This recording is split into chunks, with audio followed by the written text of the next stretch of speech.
এখানে আপনাদের অন্নপূর্ণা ভান্ডার প্রকল্পের সম্পূর্ণ ফর্ম ফিল আপ করে দেখানো হয়েছে। কোন জায়গায় কি লিখবেন, কোথায় কোথায় টিক করবেন, সদস্যকে যুক্ত করলে সেই সদস্যর কোন কোন ডিটেলস দেবেন, এই একই পদ্ধতির মাধ্যমে ফর্ম ফিল আপ করে কিন্তু আপনারা স্থানীয় পঞ্চায়েত অথবা বিডিও অফিসে জমা করতে পারেন। তো সম্পূর্ণ ফর্ম ফিল আপ দেখিয়েছি, কোথায় কি লিখতে হবে সেটাও দেখিয়েছি। আশা করি এই ফর্ম ফিল আপ দেখার পর আপনাদের অন্য কোনো ভিডিও দেখার প্রয়োজন পড়বে না এবং অন্নপূর্ণা ভান্ডার প্রকল্পের ফর্ম নিয়ে আপনারা যে সমস্যায় রয়েছেন আশা করি সেই সমস্যার সমাধান আপনারা ফর্মের মাধ্যমেই করতে পারবেন। তো দেখুন, প্রথমে রয়েছে অন্নপূর্ণা যোজনা, যেটা আপনারা অনলাইন থেকে ফর্ম ডাউনলোড করতে পারবেন। বর্তমানে 13 পাতার ফর্ম প্রকাশ করা হয়েছে। পারিবারিক তথ্য সংগ্রহের ফর্ম। এবার পারিবারিক তথ্য সংগ্রহ ফর্মের প্রথমে রয়েছে বিভাগ, ক্ষেত্র, বিকল্প বা ইনপুট এবং নির্দেশনা। এবার প্রথম যে পয়েন্টটা রয়েছে সেখানে বলা হয়েছে পরিবারের প্রধানের নাম, অর্থাৎ HOF। পরিবারের যে প্রধান রয়েছে, রেশন কার্ডে আপনারা পরিবারের প্রধান পেয়ে যাবেন, আমি ডিটেলস আসছি। পরিবারের যে প্রধান রয়েছে রেশন কার্ড অনুযায়ী তার নাম এখানে লিখতে হবে, পুরো নাম দেখতে পাচ্ছেন, পুরো নাম এখানে লেখা আছে। এবার সঠিক হলে টিক চিহ্ন দিন আধার কার্ড অনুযায়ী, ঠিক আছে? আধার কার্ড অনুযায়ী এখানে আপনাকে পরিবারের যে প্রধান তার নামটা এখানে লিখতে হবে, নাম এবং পদবি। লেখার পর পরিবারের প্রধানের জন্ম তারিখ। তো পরিবারের প্রধানের জন্ম তারিখ আপনি আধার কার্ড দেখে লিখতে পারেন। সেক্ষেত্রে এই যে দেখতে পাচ্ছেন পরিবারের প্রধানের জন্ম তারিখ, জন্ম মাস এবং জন্ম সাল এখানে লেখা রয়েছে। পরবর্তী 3 নাম্বার দেখতে পাচ্ছেন পরিবারের প্রধানের লিঙ্গ কি রয়েছে, অর্থাৎ তিনি পুরুষ না মহিলা, ঠিক আছে? তো এখানে যদি পুরুষ হন আপনার পরিবারের প্রধান, সেক্ষেত্রে পুরুষের উপর টিক করবেন। যদি মহিলা হন সেক্ষেত্রে মহিলার উপর টিক করবেন। টিক করার পর পরবর্তী পেয়ে যাবেন পরিবারের প্রধানের আধার নাম্বার। এইবার আপনার পরিবারের যে প্রধান তার কিন্তু আধার কার্ড নাম্বার লিখতে হবে। সেক্ষেত্রে আধার কার্ড নাম্বার এখানে আপনারা লিখবেন। আধার কার্ড নাম্বার লেখার পর পেয়ে যাবেন 5 নাম্বারে ডিজিটাল রেশন কার্ডের পারিবারিক আইডি যদি থাকে। যদি আপনার ডিজিটাল রেশন কার্ডের পারিবারিক আইডি থাকে তাহলে আপনাকে এখানে পারিবারিক আইডি লিখতে হবে। এবার আপনারা পারিবারিক আইডি কোথায় পাবেন? তো পারিবারিক আইডি খুঁজতে হলে আপনাকে যেতে হবে food.wb.gov.in, ঠিক আছে? এই food.wb.gov.in ওয়েবসাইট থেকে কিন্তু আপনারা পারিবারিক যে ফ্যামিলি আইডি হয় সেই আইডি কিন্তু আপনারা খুঁজতে পারবেন।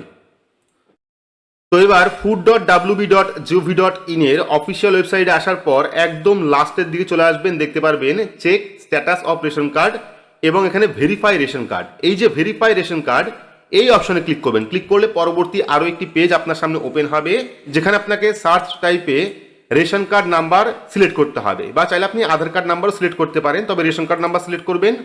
করার পর এন্টার রেশন কার্ড নাম্বার। এইবার পরিবারের যে কোনো একজন সদস্যর রেশন কার্ড নাম্বার এখানে দেবেন। দেওয়ার পর এই যে লেখা দেখতে পাচ্ছেন ক্যাপচা কোড, সেই ক্যাপচা কোডটি ফিল আপ করে সার্চ অপশনে ক্লিক করবেন। এইবার সার্চ অপশনে ক্লিক করলেই কিন্তু সম্পূর্ণ রেশন কার্ডের স্ট্যাটাস চলে আসবে এবং এখানে দেখতে পারবেন ONORC ফ্যামিলি আইডি।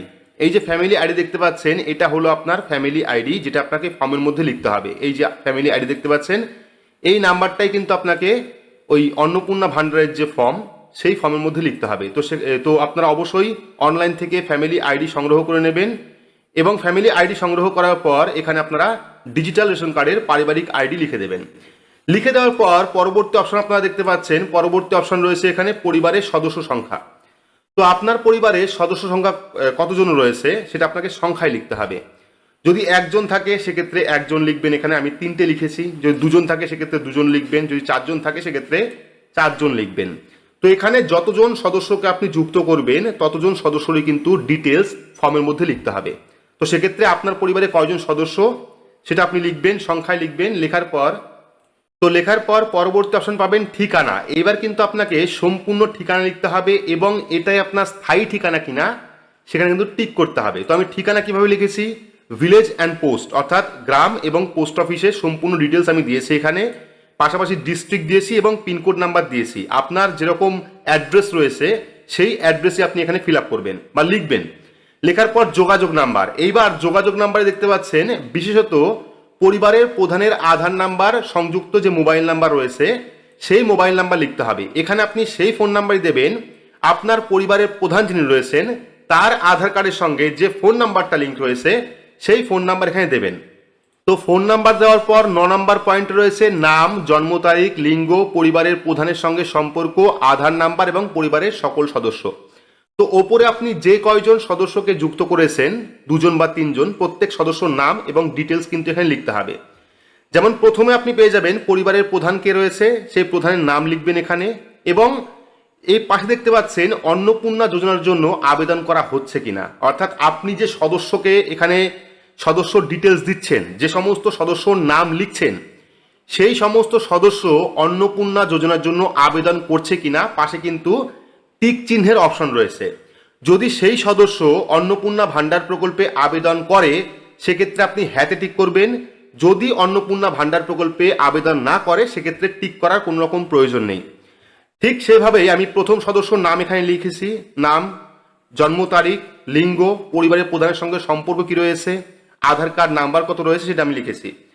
প্রথমে পরিবারের নাম লিখবেন, তারপরে যে সদস্যকে আপনি যুক্ত করবেন সেই সদস্যর প্রথম নাম, পদবি লিখবেন, লেখার পর জন্ম তারিখ কত রয়েছে আধার কার্ড দেখে হোক বা বার্থ সার্টিফিকেট দেখে হোক আপনারা লিখে দেবেন জন্ম তারিখ। পরবর্তী লিঙ্গ কি রয়েছে, সেই সদস্য পুরুষ না মহিলা সেটা আপনি লিখবেন, পুরুষ হলে মেল, মহিলা হলে ফিমেল। তো ফর্মটা চাইলে আপনারা ইংলিশে অথবা বাংলায় দুভাবেই ফিল আপ করতে পারেন, ঠিক আছে। পরবর্তী পরিবারের প্রধানের সঙ্গে সম্পর্ক কি রয়েছে, অর্থাৎ এই যে সদস্যকে আপনি যুক্ত করলেন তার সঙ্গে পরিবারের প্রধানের সম্পর্ক কি রয়েছে। তো পরিবার হতে পারে স্পাউস, স্ত্রী হতে পারে, তার আধার কার্ড নাম্বার লিখবেন। লেখার পর এবার আপনাকে দ্বিতীয় সদস্যর ডিটেলস দিতে হবে, ঠিক আছে। এবার দ্বিতীয় সদস্য যদি অন্নপূর্ণা ভাণ্ডার প্রকল্পে আবেদন করতে চায় সেক্ষেত্রে টিক হ্যাঁ অপশনে টিক করবেন, এখানে টিক করবেন। টিক করার পর সেই সদস্যর নাম লিখবেন। যদি অন্নপূর্ণা ভাণ্ডার প্রকল্পে আবেদন না করে সেক্ষেত্রে টিক করার দরকার নেই। সদস্যর নাম লিখবেন দ্বিতীয় সদস্যর, লেখার পর জন্ম তারিখ লিখবেন, লিঙ্গ লিখবেন, জেন্ডার কি রয়েছে, পরিবারের প্রধানের সঙ্গে সম্পর্ক কি রয়েছে তার, ছেলে হলে ছেলে, মেয়ে হলে মেয়ে, স্ত্রী হলে স্ত্রী, ঠিক আছে।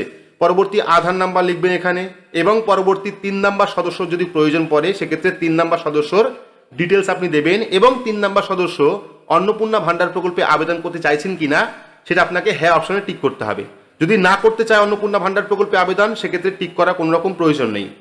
তো এটা গেল পরিবারের প্রধানের সদস্য ডিটেলস এবং তিনি অন্নপূর্ণা ভাণ্ডার প্রকল্পে আবেদন করতে চাইছে কিনা তার ডিটেলস।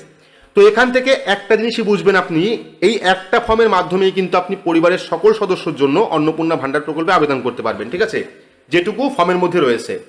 এবার 10 নাম্বার পয়েন্টে কি রয়েছে, 10 নাম্বার পয়েন্টে রয়েছে পরিবারের প্রধান এবং পরিবারের সকল প্রাপ্তবয়স্ক সদস্যদের ব্যাংক অ্যাকাউন্ট নাম্বার, যেখানে নগদ অর্থ হস্তান্তর হয় বা নগদ অর্থ হস্তান্তরের জন্য। এবার পরিবারের প্রধান বা পরিবারের সকল সদস্য, যে কয়জন সদস্যকে আপনি ফর্মে যুক্ত করেছেন তাদের প্রত্যেকেরই কিন্তু ব্যাংক অ্যাকাউন্ট নাম্বার দিতে হবে। এবং কোন ব্যাংক অ্যাকাউন্ট নাম্বার দিতে হবে, যে সমস্ত সদস্যর ব্যাংক অ্যাকাউন্ট নাম্বার আপনি দেবেন বা ব্যাংকের ডিটেলস দেবেন প্রত্যেকের ব্যাংকে কিন্তু ডিবিটি লিঙ্ক থাকতে হবে। আপনারা কিন্তু বাড়ি বসে ডিবিটি লিঙ্ক করতে পারবেন, সেক্ষেত্রে ডিবিটি লিঙ্ক যে ব্যাংক অ্যাকাউন্ট নাম্বার সেই ব্যাংক অ্যাকাউন্ট নাম্বার দিতে হবে। প্রথমে পেয়ে যাচ্ছেন পরিবারের প্রধান যিনি রয়েছেন তার ব্যাংকের ডিটেলস, ব্যাংকের নাম লিখবেন, কোন ব্যাংকে অ্যাকাউন্ট রয়েছে, যেমন আমি পাঞ্জাব ন্যাশনাল ব্যাংক লিখেছি। পরবর্তী ব্যাংকের অ্যাকাউন্ট নাম্বার লিখবেন এখানে, এবং ব্যাংকের যে আইএফএসসি কোড নাম্বার সেই আইএফএসসি কোড নাম্বার লিখবেন। এই ডিটেলস আপনারা ব্যাংকের পাসবুকের প্রথম পাতায় পেয়ে যাবেন অথবা চেক বুকে আপনারা পেয়ে যাবেন সমস্ত ডিটেলস। পরবর্তী সদস্য 1, যে সদস্য 1 রয়েছে বা সদস্য নাম্বার 1 রয়েছে তার ব্যাংকের ডিটেলস, কোন ব্যাংকে অ্যাকাউন্ট রয়েছে, ব্যাংকের নাম, ব্যাংকের অ্যাকাউন্ট নাম্বার, ব্যাংকের আইএফএসসি কোড নাম্বার। পরবর্তী সদস্য 2, এখানে সদস্য 2 এর ব্যাংকের ডিটেলস দিতে হবে, ঠিক আছে, ব্যাংকের নাম, ব্যাংকের অ্যাকাউন্ট নাম্বার, ব্যাংকের আইএফএসসি কোড নাম্বার। ঠিক একইভাবে যদি আপনি আরও সদস্য যুক্ত করেন সেক্ষেত্রে প্রত্যেক সদস্যর ডিবিটি লিঙ্ক যুক্ত ব্যাংক অ্যাকাউন্ট ডিটেলস এখানে দেবেন আপনারা। দেওয়ার পর এবার পরবর্তী 11 নম্বর অপশন চলে এসেছে এখানে। তো পরবর্তী 11 নম্বর যে পয়েন্ট রয়েছে সেখানে বলা হয়েছে এপিক, অর্থাৎ প্রত্যেকের ভোটার কার্ড নাম্বার বা ভোটার কার্ডের ডিটেলস বলা হয়েছে। এইচওএফ অর্থাৎ পরিবারের প্রাপ্তবয়স্ক সদস্য বা পরিবারের প্রধানের ভোটার ডিটেলস লাগবে, এবং আপনার বাড়িতে 18+ যাদের ভোটার কার্ড হয়েছে, যে সদস্যদের আপনি ফর্মে যুক্ত করেছেন যদি তাদের ভোটার কার্ড হয়ে থাকে তাহলে কিন্তু ভোটার কার্ডের ডিটেলস দিতে হবে। যদি ভোটার কার্ড না হয়ে থাকে সেক্ষেত্রে ডিটেলস দেওয়ার প্রয়োজন নেই। যেমন প্রথমে রয়েছে পরিবারের প্রধানের এপিক কার্ড নাম্বার অর্থাৎ ভোটার কার্ড নাম্বার লিখতে হবে। পরবর্তী বিধানসভা ক্ষেত্র কোনটা যেটা আপনারা ভোটার লিস্টে পেয়ে যাবেন, এবং আপনার যে পার্ট নাম্বার সেই পার্ট নাম্বার লিখতে হবে। ঠিক একইভাবে সদস্য নাম্বার 1, সদস্য নাম্বার 1 এর যে ভোটার কার্ড নাম্বার যদি থাকে তাহলে ভোটার কার্ড নাম্বার দেবেন এবং বিধানসভা ক্ষেত্রের নাম্বার, বিধানসভা ক্ষেত্রের ডিটেলস এখানে দেবেন, ঠিক আছে। যদি না থাকে দেওয়ার দরকার নেই। দ্বিতীয় নাম্বার সদস্য রয়েছে, দ্বিতীয় নাম্বার সদস্যর ভোটার কার্ড নাম্বার ডিটেলস দিতে হবে এবং বিধানসভা ক্ষেত্র এবং অংশ নাম্বার আপনাকে এখানে লিখতে হবে।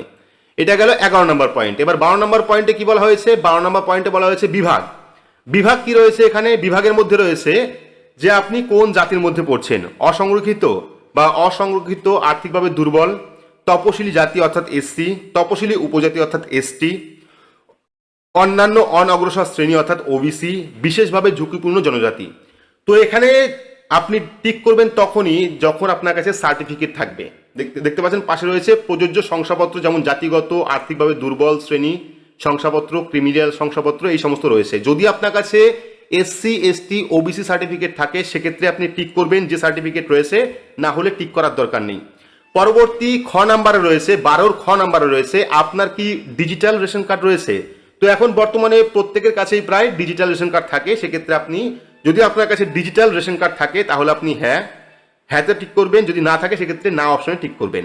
এইবার আপনার কাছে ডিজিটাল আইডি কার্ড রয়েছে, ক্ষয়ের 12 নাম্বার ক্ষয়ের 2 নাম্বার পয়েন্ট রয়েছে যে যদি ডিজিটাল রেশন কার্ড থাকে তবে কার্ডের ধরন কি রয়েছে। এবার আপনার কাছে কোন রেশন কার্ড রয়েছে, AA না PHH না RKSY 1 না RKSY 2 নাকি ভর্তুকিবিহীন।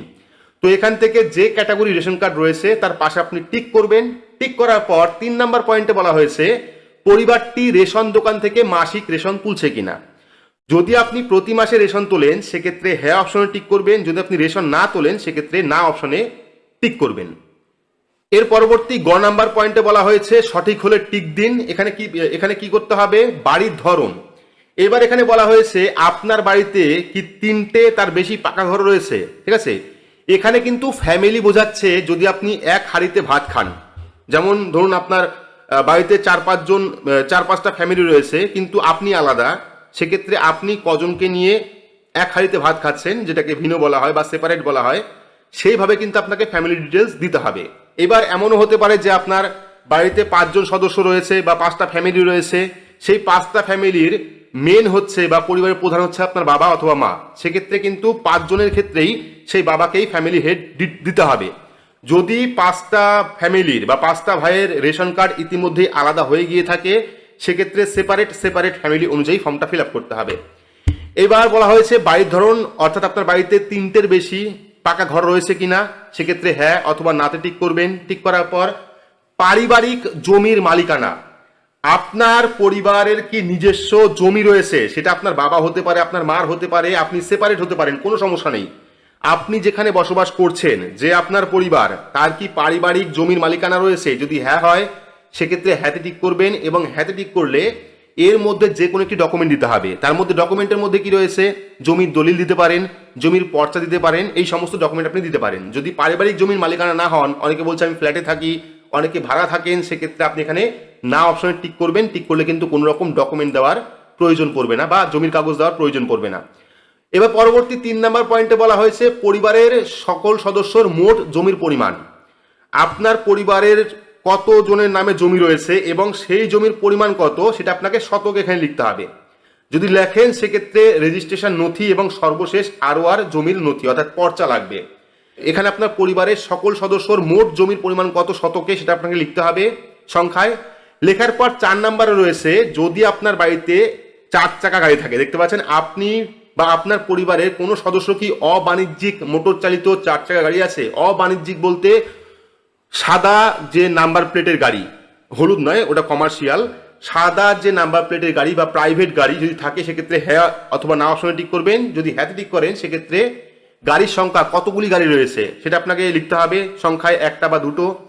গাড়ির রেজিস্ট্রেশন নাম্বার, সেই গাড়ির নাম্বার প্লেট কত রয়েছে সেই রেজিস্ট্রেশন নাম্বার এখানে লিখতে হবে। লেখার পর 5 নাম্বার পয়েন্টে বলা হয়েছে পরিবার ভিত্তিক সদস্যদের স্বাস্থ্য বীমা। যদি আপনার পরিবারের কারো স্বাস্থ্য বীমা করা থাকে সেক্ষেত্রে হ্যাঁ অথবা না অপশনে টিক করতে পারেন। যদি না অপশনে টিক করেন সেক্ষেত্রে এই জায়গায় কোনো রকম টিক করার দরকার নেই। সদস্য নাম্বার 1 বা পরিবারের প্রধান বা সদস্য নাম্বার 2 এগুলি টিক করার দরকার নেই। যদি কোনো কারণে আপনার পরিবারের কোনো মেম্বারের স্বাস্থ্য বীমা করা থাকে সেক্ষেত্রে হ্যাঁ অপশনে টিক করলে কিন্তু সমস্ত ডিটেলস দিতে হবে, যেমন পরিবারের প্রধান সরকারি বা বেসরকারি স্বাস্থ্য বীমা রয়েছে কিনা, বিমার অঙ্ক কত রয়েছে, প্রিমিয়াম কত রয়েছে সেটা আপনাকে লিখতে হবে। লেখার পর এবার পরবর্তী অপশন পেয়ে যাবেন ঘয়ে রয়েছে আয় ও পেশা। তো আয় ও পেশার 1 নাম্বার অপশনে কি রয়েছে, কোনো সদস্য কি আয়কর বা পেশাগত কর প্রদান করে, অর্থাৎ প্যান বা ইনকাম ট্যাক্স। যদি ইনকাম ট্যাক্স রিটার্ন করে সেক্ষেত্রে হ্যাঁ অপশনে টিক করবে, যদি না করে সেক্ষেত্রে না অপশনে টিক করবেন। টিক করার পর পরবর্তী 2 নম্বর পয়েন্টে পেয়ে যাবেন পরিবারের সদস্যদের প্যান কার্ড যদি থাকে। ধরুন আপনার পরিবারে 3 জন সদস্য রয়েছে যাদের আপনি ফর্মের মধ্যে যুক্ত করছেন, সেই 3 জনের মধ্যে 2 জনের প্যান কার্ড রয়েছে, সেক্ষেত্রে 2 জনের প্যান কার্ডের ডিটেলস কিন্তু দিতে হবে। যদি একজনের না থাকে সেক্ষেত্রে সেই অপশনে গিয়ে না করতে হবে। দেখতে পাচ্ছেন যদি হ্যাঁ হয় তাহলে নাম এবং প্যান নাম্বার দিতে হবে, উল্লেখ করুন। যদি না হয় সেক্ষেত্রে দেওয়ার দরকার নেই। তো যাদের যাদের প্যান কার্ড রয়েছে আপনার ফর্মের মধ্যে যে সদস্যদের আপনি যুক্ত করেছেন তাদের যদি প্যান কার্ড ডিটেলস থাকে সেক্ষেত্রে লিখবেন, না থাকলে লেখার দরকার নেই। যেমন 2 জন সদস্যর প্যান কার্ড রয়েছে, সেক্ষেত্রে 2 জন সদস্যের প্যান কার্ড নাম্বার উল্লেখ করবেন, নাম এবং প্যান কার্ড নাম্বার লিখবেন। ধরুন একজন সদস্যর প্যান কার্ড নাম্বার নেই, সেক্ষেত্রে লেখার দরকার নেই, ঠিক আছে, ওটা ফাঁকা রাখবেন বা এন এ দিয়ে দেবেন। দিয়ে দেওয়ার পরে পরবর্তী 3 নাম্বার পয়েন্টে রয়েছে কর্মসংস্থানের ধরন। এইবার আপনার কর্মসংস্থানের ধরন কি রয়েছে দেখতে পাচ্ছেন, প্রথমে রয়েছে পরিবারের হেড। তো পরিবারের হেড কোনো কাজ করছে কিনা, এখানে অনেক রকম অপশন রয়েছে, সরকারি ক্ষেত্র বা বেসরকারি ক্ষেত্রে, অসংগঠিত ক্ষেত্রে। তো এখানে যদি আপনার পরিবারের কোনো সদস্য ধরুন বাড়িতে কোনো কাজ করছেন, স্বনির্ভর কাজ করছেন, নিজে থেকে কাজ করছেন, যেমন কারিগর, শিল্পী, কৃষক, তাহলে আপনি এই অপশনে টিক করবেন। যদি পরিযায়ী শ্রমিক হয়ে থাকে সেক্ষেত্রে পরিযায়ী শ্রমিকের উপর টিক করবেন, যদি বেকার হয়ে থাকে সেক্ষেত্রে বেকার উপর টিক করবেন। ঠিক একইভাবে সদস্য নাম্বার 1 কোন কাজটি করছেন, তিনি বেকার হতে পারেন, পরিযায়ী শ্রমিক হতে পারেন, সেক্ষেত্রে সেখানে টিক করবেন। ঠিক একইভাবে সদস্য নাম্বার 2 তিনি কোন কাজ করছেন, অসংগঠিত ক্ষেত্রে শ্রমিক কিনা বা পরিযায়ী শ্রমিক কিনা, বেকার কিনা, তার পাশে আপনি টিক করবেন। টিক করার পর এবার পরবর্তী আপনারা পেয়ে যাবেন 4 নাম্বার পয়েন্ট। 4 নাম্বার পয়েন্টে বলা হয়েছে পরিবারের শিক্ষিত প্রাপ্তবয়স্ক সদস্যদের সংখ্যা কত এবং পরিবারের অশিক্ষিত প্রাপ্তবয়স্ক সদস্যদের সংখ্যা। তো প্রথমে আপনাকে লিখতে হবে বা সংখ্যায় দিতে হবে যে আপনার পরিবারে শিক্ষিত কতজন রয়েছে। এবার অনেকে বলতে পারেন শিক্ষিত বলতে কতটুকু বোঝাচ্ছে, প্রথম ক্লাস থেকেই বোঝাচ্ছে, ঠিক আছে। ধরুন আপনার পরিবারের কোন একজন সদস্য 5 পাস করেছে, 6 পাস করেছে, 8 পাস করেছে, মাধ্যমিক পাস করেছে, সেক্ষেত্রে সেই ডিটেলস আপনি দেবেন কতজন দিয়েছে। এবার অশিক্ষিত, যিনি পড়াশোনা করেননি, সেক্ষেত্রে অশিক্ষিত প্রাপ্তবয়স্ক সদস্য সংখ্যা কয়টা সেটা আপনাকে সংখ্যায় লিখতে হবে। এখানে লেখার পর পরিবারের প্রধান কি শিক্ষিত না অশিক্ষিত, সেক্ষেত্রে যদি শিক্ষিত হয় সেক্ষেত্রে শিক্ষিত লিখে সর্বোচ্চ শিক্ষাগত যোগ্যতা কত রয়েছে সেটা আপনাকে লিখতে হবে, মাধ্যমিক হতে পারে, 8 পাস হতে পারে। যদি অশিক্ষিত হয় সেক্ষেত্রে লেখার দরকার নেই। সদস্য নাম্বার 2 কি শিক্ষিত না অশিক্ষিত সেটা আপনি টিক করবেন। টিক করলে পরে দেখতে পাচ্ছেন আমি টিক করেছি। টিক করার পর সর্বোচ্চ শিক্ষাগত যোগ্যতা হায়ার সেকেন্ডারি দিয়েছি, অর্থাৎ পরিবারের সদস্য নাম্বার 1 যিনি আছেন ফর্মের মধ্যে তিনি হায়ার সেকেন্ডারি পর্যন্ত পড়েছেন বা উচ্চ মাধ্যমিক পর্যন্ত পড়েছেন। এবার পরবর্তী সদস্য 2 শিক্ষিত কিনা, তিনি কোন পর্যন্ত পড়াশোনা করেছেন, তো আমি শিক্ষিত দিয়েছি এবং পরিবারের সদস্য মাধ্যমিক দিয়েছে সেই হিসাবে আমি ফিল আপ করেছি। ঠিক একইভাবে যদি অশিক্ষিত হয় সেক্ষেত্রে ফিল আপ করার দরকার নেই। এর পরবর্তী 5 নাম্বার পয়েন্টে বলা হয়েছে কোন সদস্য কি সাংবিধানিক পদ, মন্ত্রী, সাংসদ, বিধায়ক, পৌর স্থানীয় সংস্থা এবং পঞ্চায়েত সংস্থার প্রাক্তন বা বর্তমান ধারক, অর্থাৎ এই সমস্ত যদি কাজ করেন বা পদে থাকেন সেক্ষেত্রে হ্যাঁ অথবা নাতে টিক করবেন। যদি হ্যাঁতে টিক করেন তিনি কোন পদে রয়েছেন, তার সদস্য নাম্বার কত সেটা আপনাকে লিখতে হবে। যদি নাতে টিক করেন সেক্ষেত্রে লেখার দরকার নেই। বা তারা পেনশনভোগী কিনা দেখতে পাচ্ছেন, কোন সদস্য কি সরকারি পেনশনভোগী, যদি পেনশনভোগী হয় সেক্ষেত্রে হ্যাঁতে টিক করতে পারেন, না হলে নাতে টিক করতে পারেন। যদি হ্যাঁতে টিক করেন সেক্ষেত্রে যিনি সরকারি পেনশনভোগী তার সদস্য নাম্বার কত সেটা আপনাকে লিখতে হবে। পরবর্তী 7 নাম্বার বলা হয়েছে কোন সদস্য জিএসটির অধীনে নিবন্ধিত আছেন কিনা, অর্থাৎ আপনার ফ্যামিলির বা পরিবারের কেউ জিএসটি ফাইল করেছে কিনা। যদি হ্যাঁ হয় সেক্ষেত্রে হ্যাঁতে টিক করবেন, যদি না হয় সেক্ষেত্রে নাতে টিক করবেন। টিক করার পর এবার 8 নাম্বার রয়েছে পরিবারের মোট বার্ষিক আয়। আপনার পরিবারের টোটাল বার্ষিক আয় কত সেটা আপনাকে সংখ্যা এখানে লিখতে হবে, ঠিক আছে। যেমন আমি 1,20,000 দিয়েছি, ঠিক একইভাবে আপনার পরিবারের মোট সদস্য সংখ্যার বার্ষিক আয় কত সেটা আপনাকে অঙ্কে লিখতে হবে। এখানে লেখার পর পরবর্তী রয়েছে যদি আপনি সিএএ তে আবেদন করে থাকেন এবং আবেদনের বর্তমান অবস্থা যদি থাকে, সেক্ষেত্রে যদি আপনার পরিবারের কেউ সিএএ তে আবেদন করে থাকে সেক্ষেত্রে আপনাকে ডিটেলস দিতে হবে। যেমন পরিবারের প্রধান যদি সিএএ তে আবেদন করে থাকে, যেমন আমি প্রযোজ্য নয়, অর্থাৎ ইনি সিএএ তে আবেদন করেননি সেজন্য প্রযোজ্য নয়। যদি আবেদন করা রয়েছে সেক্ষেত্রে যদি হ্যাঁ হয় তাহলে আবেদনের নাম্বার দিতে হবে, অর্থাৎ পরিবারের প্রধান যদি সিএএ তে আবেদন করে থাকে সেক্ষেত্রে কিন্তু তার আবেদন নাম্বার দিতে হবে। যদি না দিয়ে থাকে, সিএএ তে আবেদন না করে থাকে সেক্ষেত্রে প্রযোজ্য নয় অপশনে টিক করবেন। যদি হ্যাঁ হয় সেক্ষেত্রে হ্যাঁতে টিক করে আবেদন নাম্বার লিখবেন। যদি সার্টিফিকেট ইস্যু হয়ে যায় সেক্ষেত্রে ইস্যু অপশনে টিক করে এখানে সার্টিফিকেট নাম্বার লিখতে হবে। ঠিক একইভাবে সদস্য নাম্বার 1, যেমন সদস্য নাম্বার 1 আমি দেখিয়েছি যে সেই সদস্য সিএ তে আবেদন করেছে এবং আবেদনের নাম্বার এত। ঠিক আছে, ঠিক একইভাবে আপনারা 3 নাম্বার সদস্য যুক্ত করবেন। যদি সিএ তে আবেদন করে থাকে বা না করে থাকে সেক্ষেত্রে হ্যাঁ অথবা না অপশনে টিক করবেন। টিক করার পর তার যদি সার্টিফিকেট ইস্যু হয়ে যায় সেক্ষেত্রে সার্টিফিকেট নাম্বার এখানে লিখবেন। লেখার পর এবার 2 নাম্বার পয়েন্ট রয়েছে, যদি কিষাণ ক্রেডিট কার্ড বা এআরডি, শিল্পী ক্রেডিট কার্ড, মৎস্যজীবী ক্রেডিট কার্ড, শিক্ষার্থী ক্রেডিট কার্ড এর মধ্যে যদি কারো থাকে এই সমস্ত কার্ড, সেক্ষেত্রে পরিবারের প্রধানের রয়েছে নাম্বার লিখতে হবে, কার্ডের নাম্বার, আইডি সংখ্যা কত এবং যে তারিখে কার্ডটি ইস্যু হয়েছে। ঠিক একইভাবে সদস্য নাম্বার 1, সদস্য নাম্বার 2 যদি থাকে সেক্ষেত্রে এখানে ডিটেলস দেবেন, যদি না থাকে সেক্ষেত্রে ডিটেলস দেওয়ার দরকার নেই। এবার পরবর্তী 3 নাম্বার, যদি এসআইআর 2026-এর নাম বাদ পড়ে থাকে তবে মামলাটি ট্রাইব্যুনালে আছে কিনা। অনেকেরই কিন্তু 2026 এসআইআর এর নাম বাতিল হয়ে গেছে এবং অনেকেই ট্রাইব্যুনালে আবেদন করেছেন।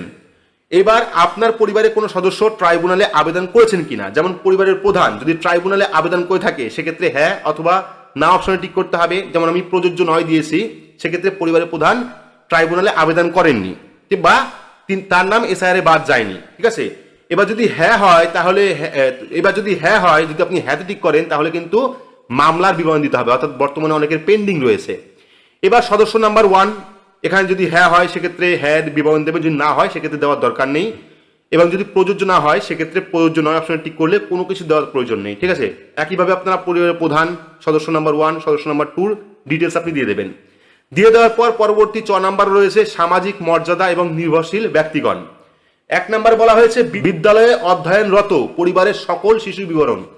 এখানে মেনশন করা রয়েছে বিদ্যালয়ে অধ্যয়নরত, অর্থাৎ বিদ্যালয়ে পড়ছেন, এখনো পর্যন্ত বিদ্যালয়ে পড়ছেন সেই সমস্ত শিশুর ডিটেলস দিতে হবে। ধরুন আপনার পরিবারে একজন শিশু রয়েছে এবং সেই শিশু কোন একটি স্কুলে পড়ছে, সেক্ষেত্রে পরিবারের শিশুর যে নাম রয়েছে প্রথমে রয়েছে শিশু 1, অর্থাৎ আপনার বাড়িতে কজন শিশু রয়েছে, প্রথমে শিশু সদস্য 1 দিয়ে আপনাকে শিশুর নাম লিখতে হবে, তার নাম কি রয়েছে, কোন শ্রেণীতে পড়ছে, ক্লাস 1 না ক্লাস 2 না আরো উচ্চশিক্ষিত রয়েছে সেটা আপনাকে লিখতে হবে। লেখার পর বিদ্যালয়ের নাম, কোন স্কুলে বা কোন বিদ্যালয়ে পড়াশোনা করছেন সেই বিদ্যালয়ের নাম বা স্কুলের নাম এখানে লিখতে হবে।